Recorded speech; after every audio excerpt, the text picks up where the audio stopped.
The silent agreement. Vera Santos gripped the employment contract tightly, her fingerprints smudging the crisp paper. The lawyer across the desk, Ms. Patel, according to her nameplate, tapped a manicured nail on the signature line. "The terms are quite generous," Ms. Patel said. "Full medical benefits, private quarters in the East Wing, 2 days off weekly. Mr. Reed requires complete discretion, of course." Vera nodded, scanning the document one final time. Head housekeeper for Julian Reed's penthouse meant triple her current salary. It meant her brother Diego could stay in his treatment facility. It meant breathing room after drowning for so long. "Before you sign," Ms. Patel leaned forward, her voice dropping, "Mr. Reed values his privacy above all else. He's particular. 3 housekeepers have quit in the past year." "I've managed difficult employers before," Vera replied, signing. Her name with practiced calm, but she didn't say. She'd created her own rule for this. Job remained invisible, efficient, and emotionally detached.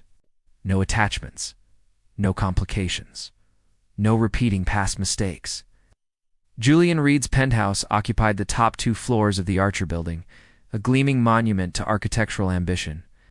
Floor-to-ceiling windows offered panoramic views of the city. Below, though most curtains remained drawn, space was immaculate, minimalist, and eerily unlived in. Like a museum after hours. Vera moved through her first week like a ghost, organizing cleaning schedules, inventorying supplies, and memorizing every preference in Mr. Reed's detailed manual. He was rarely home, leaving before sunrise and returning well after dark. Their paths did cross, his acknowledgement never extended beyond a distracted nod. On her 9th day, she found his breakfast untouched, his coffee cold. Unusual. A muffled voice led her to his home office, where he paced frantically, phone pressed. To his ear, "The prototype failed again," he was saying, running a hand through disheveled dark hair. "We can't delay the presentation. Yes, I know what's at stake." Vera silently retreated, but not before he turned and spotted her. His expression shifted, from surprise to something unreadable. She nodded professionally and disappeared down the hallway. That evening, she found a note in the kitchen. "Sorry about this morning. Stressful day."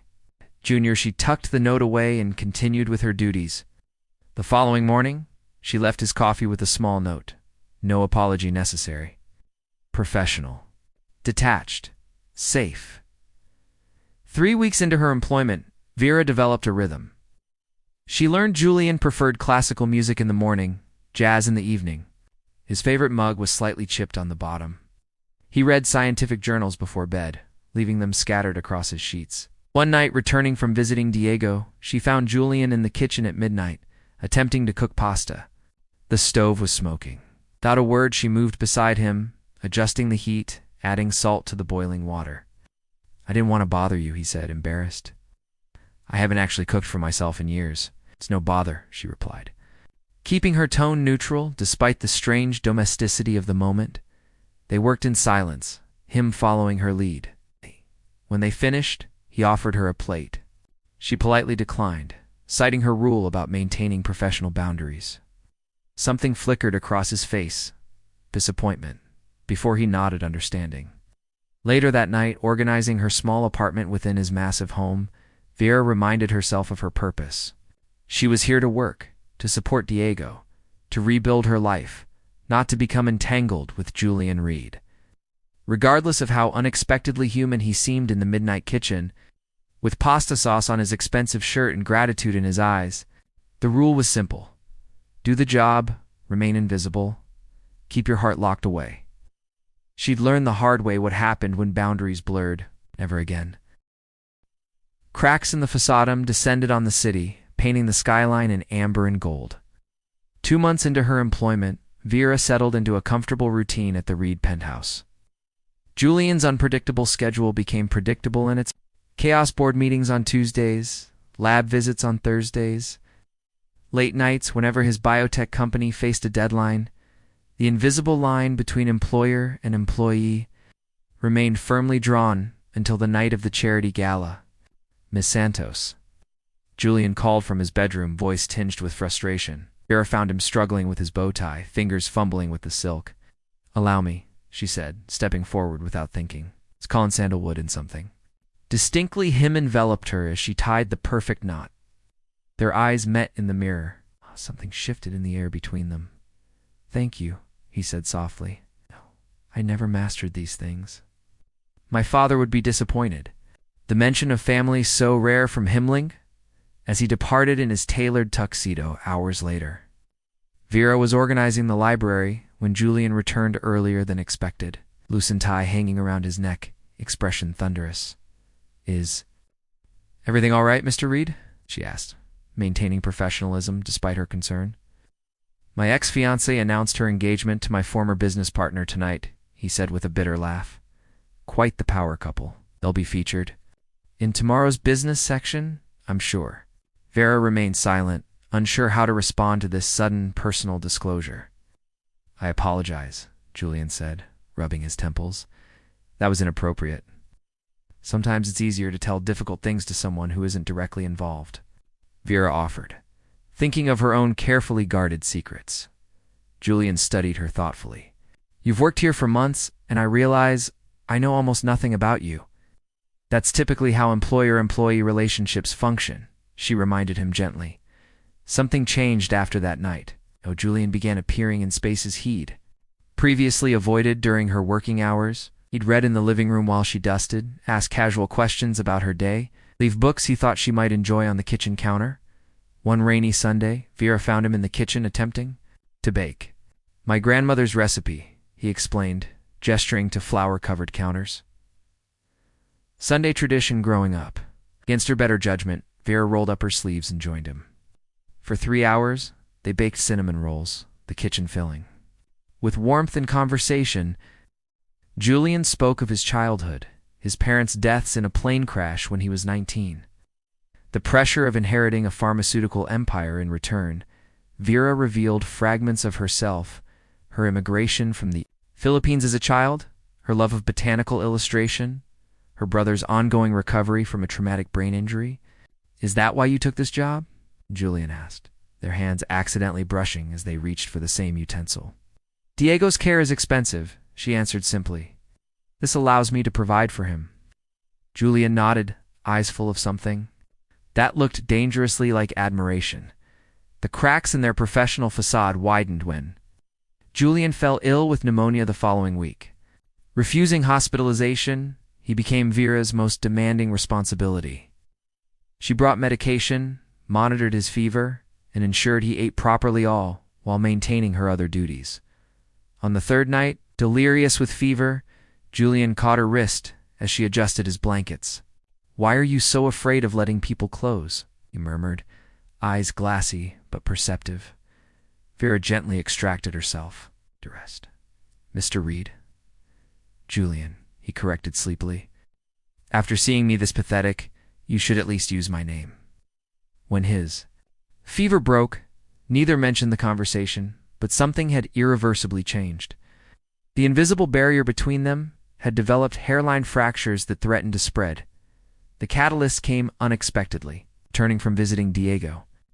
Vera found Julian in her private quarters, holding the botanical illustrations she'd hidden away. These are extraordinary, he said, admiring a detailed drawing of a rare orchid. Why did you abandon this talent? Drawing doesn't pay medical bills, she replied stiffly, uncomfortable with his presence in her personal space. And you shouldn't. Be in here. Instead of apologizing, Julian held her gaze. I'd like to commission you to create illustrations for the lobby of our new research facility. Medicinal plants from around the world. Your name on the installation, that's not part of my job description, she said carefully. No, he agreed. It's recognition of your talent, nothing more. But they both felt it, the pretense wearing thin. Their professional relationship had become something neither could define. Hovering in dangerous territory between employer-employee and something far more complicated. That night, Vera stared at her employment contract, remembering her promise. To herself, stay detached, stay professional, stay safe. But the cracks were spreading, and the walls she'd built so carefully were beginning to crumble beneath the weight of unwanted feelings. The confession, the commissioned artwork, became Vera's secret rebellion against her own rules. Each evening after completing her duties, she would lose herself in the delicate lines of rare botanicals.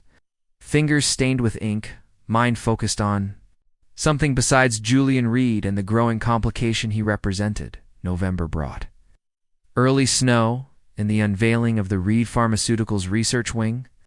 Against her better judgment, Vera accepted Julian's invitation to attend. She wore a simple emerald dress, the most expensive item she'd ever purchased, and stood in the shadows. As Julian presented her 16 botanical illustrations to thunderous applause, "The artist couldn't be here tonight," he lied smoothly to his colleagues, eyes briefly finding hers across the room. She understood his discretion, explaining his housekeeper's artwork would raise eyebrows, but something inside her cracked further. Later that night, turning to the penthouse, Julian found her on the balcony, despite the biting cold. "Should have received the recognition," he said, draping his suit jacket over her shoulders. "I apologize for the deception. It was appropriate," Vera replied. "I'm your housekeeper, not your colleague. Is that all you are?" The question hung between them, dangerous and impossible to ignore. Before she could answer, Julian's phone rang, a corporate emergency requiring his immediate attention. The moment shattered, and Vera retreated to her quarters, heart pounding. With unspoken words, the following week brought a devastating setback. Diego's condition worsened unexpectedly, requiring expensive experimental treatment not covered by insurance. Vera's carefully built financial safety, it suddenly seemed woefully inadequate. Julian found her in the kitchen at 3 a.m., calculating numbers that refused to add up, eyes red-rimmed from suppressed tears. "What's happened?" he asked, the casual formality of recent months dissolving at the sight of her distress. "The dam broke." Vera explained Diego's situation, her voice cracking with fear and exhaustion. Julian listened intently, then disappeared into his office, returning with his laptop.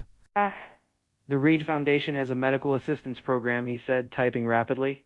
"We fund experimental treatments for qualifying patients. Diego qualifies as of right now." Vera stared at him, emotions warring within her. "I can't accept charity." "It's not charity," Julian insisted. "The foundation exists precisely for cases like your brother's. This has nothing to do with whatever is happening between us." The acknowledgement that something was indeed happening between them hung in the air. 2 days later, Diego was transferred to the Reed Medical Center for treatment. Vera stood by his bedside, watching specialists confer over his case with a level of attention that would have been impossible without Julian's intervention. When she returned to the penthouse that evening, she found Julian waiting, concern etched on his features. "How is he?" he asked. "Stable," she answered, exhaustion evident in her voice. "The doctors are optimistic." Julian nodded, then hesitated. "Vera, I need to say something, and I need you to just listen." The use of her first name, so rare from his lips, caught her attention. "For years I've surrounded myself with people who wanted something from me: my money, my influence, my company. Even Elise, my ex, was more interested in what I represented than who I was." He stepped closer. "Then you arrived, efficient, professional, determined to remain invisible, except I saw you. I saw how you care for this place, how you leave. Fresh flowers in rooms you think I don't notice, how you remember every preference without being told twice." Vera remained silent, heart hammering against her ribs. "I watched you pour your talent into those illustrations, your love into caring. For your brother, your dedication into everything you do, and somewhere along the way, I realized I've never met anyone who tries so hard not to matter while mattering so much." His hands found hers, warm and steady. "You created a rule for yourself to remain detached, to keep me at arm's length. I created one to never to trust someone enough to be vulnerable again. We've both been breaking our rules for months." "Julian," she whispered, his name unfamiliar on her tongue. "This can't happen. You're my employer. There's a power imbalance that can't be ignored." "Then I'll fix that," he said simply, "whatever it takes." The weight of his words, the implication of what he was offering to change, settled between them. Years of self-protection warred with the undeniable truth that she had fallen for. Julian Reed, despite every rule she'd created to prevent exactly this, in that moment of silent confession, everything changed. The retreat December arrived with relentless snowstorms and the weight of unspoken decisions. After Julian's confession, Vera had asked for time to think, to focus on Diego's treatment, to untangle the complicated knot of emotions threatening, to overwhelm her carefully ordered life. Julian respected her request with characteristic intensity, restructuring his schedule to minimize their interactions. Their brief encounters became exercises in polite restraint, the penthouse expanding to accommodate the space between them. Diego's condition improved steadily. Under the care of Reed Medical Center specialists, during her daily visits, Vera noticed Julian's silent influence the private room. The chief neurologist's personal attention, the small comforts appearing without request. His generosity both touched and terrified her. On a particularly brutal Thursday, snow paralyzed the city. Vera returned from the hospital to find Julian in the kitchen, preparing dinner as if it were the most natural thing in the world. "You shouldn't have gone out in this weather," he said, concern evident in his voice. "How's Diego?" Responding well to treatment, she replied, maintaining careful distance. "The doctors are cautiously optimistic about his cognitive recovery." Julian nodded, sliding a plate toward her. "You need to eat." The domesticity of the moment, Julian in casual clothes, cooking for her, threatened the fragile equilibrium she'd established. They ate in companionable silence until Julian broke it with, "Unexpected news?" "I've been thinking about your concerns," he said carefully, "about the power imbalance between us." Vera's stomach tightened. "Julian, let me finish," he interrupted gently. "I've restructured the household staff, effective immediately. You report to Mrs. Winters, my executive house manager. She'll handle your schedule, salary, and employment matters." The implication was clear. He was removing himself as her direct employer. "That doesn't change the fundamental situation," Vera said, pushing her plate away. "I still work in your home. Your foundation is still funding Diego's treatment." Frustration flickered across Julian's face. "What would you have me do, Vera? Pretend I don't care for you? Pretend these months have meant nothing?" "I would have you understand why this terrifies me," she answered honestly. 3 years ago, I fell in love with my previous employer's son. When his family discovered our relationship, I was dismissed without references, blacklisted in my industry. I nearly lost everything. I can't risk that again, especially not with Diego depending on me." Understanding dawned in Julian's eyes. "You think I would do that to you?" "I think power makes people unpredictable," she replied. "And you have more power than most." The conversation ended in stalemate, both retreating to opposite ends of the penthouse. The snow continuing to fall outside like the silent questions between them. The following week, Vera received an unexpected job offered, a botanical illustration for a prestigious scientific publisher. Starting immediately, with a salary exceeding even her generous compensation from Julian. The timing was too perfect to be coincidental. When confronted, Julian didn't deny his involvement. "You're qualified. They needed someone. I simply made an introduction, so you're trying to help me leave." The hurt in her voice surprised them both. "I'm trying to give you options," he corrected. "Stay as my employee, leave for a new opportunity. Or, ... He left the third option unspoken. That night, Vera made her decision. She packed her belongings, wrote a formal resignation letter, and arranged for Diego's transfer to a rehabilitation facility covered by her new employer's insurance. The retreat seemed the only logical choice distance to clear her head, to protect her heart, to find solid ground again. On her final morning, she left the letter on Julian's desk, along with a single botanical illustration, a rare blue orchid, known for its resilience in harsh conditions. She didn't say goodbye, couldn't face him without wavering in her resolve. As her taxi pulled away from the Archer building, snow began falling again, covering her tracks as if she'd never been there at all. The return spring came to the city, bringing renewal to everything except Vera's carefully reconstructed life. 3 months into her position as botanical illustration director, she'd established herself as a respected artist and manager. Diego had progressed remarkably, now living semi-independently in an apartment near her new home. Outwardly, she had everything she'd worked for: financial security, professional recognition, her brother's improving health. Yet something essential remained missing. A hollow space she refused to acknowledge, News of Julian Reed reached her occasionally through industry circles. His company had launched a groundbreaking new medication. He'd established a foundation for traumatic brain injury research. He'd withdrawn from public life, becoming something of a recluse.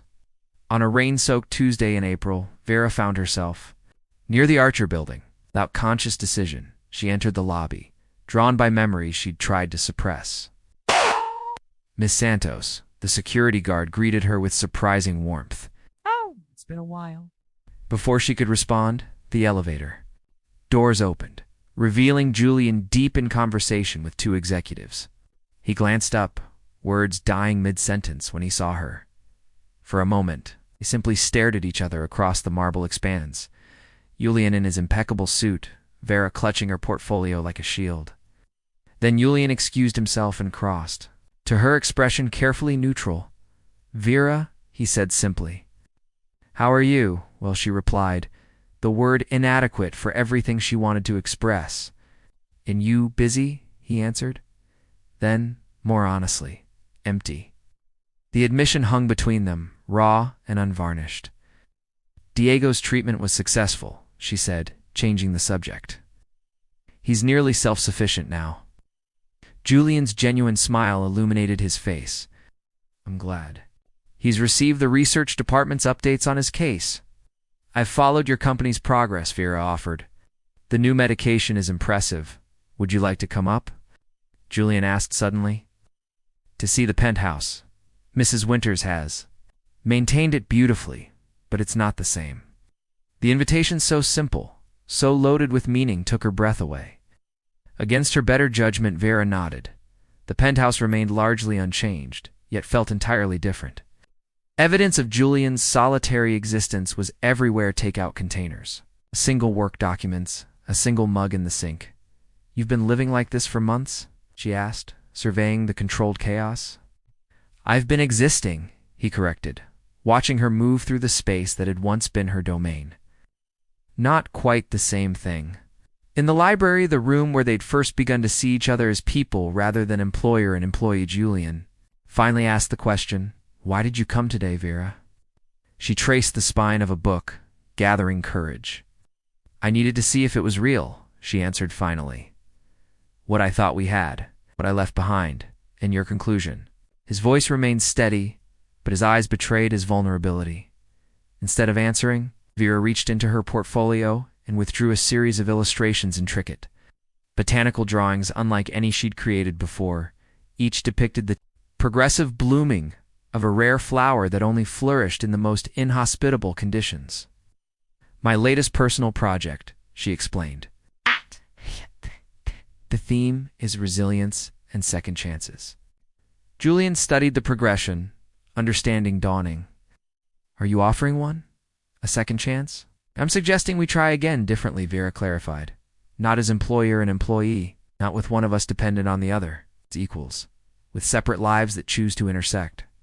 "I've missed you," Julian admitted, the simple truth more powerful than any elaborate declaration, every day. "I've missed this place," Vera replied, then amended. "I've missed you in this place. I've missed us." Julian reached for her hand, the gesture tentative, offering rather than claiming. "We could start with dinner at a restaurant, neutral territory." "Tomorrow night?" Vera interlaced her fingers with his, the connection sending warmth through her veins. "I'd like that." As they stood in the library where their story had truly begun, surrounded by books and possibility, the final wall between them dissolved. Not in dramatic confession or passionate embrace, but in the quiet acknowledgement that some connections are worth rebuilding from the foundation. Outside the penthouse windows, spring rain washed the city clean, preparing it for new growth, much like the two people who had finally found their way back to each other, ready to build something lasting on truth rather than rules made to be broken.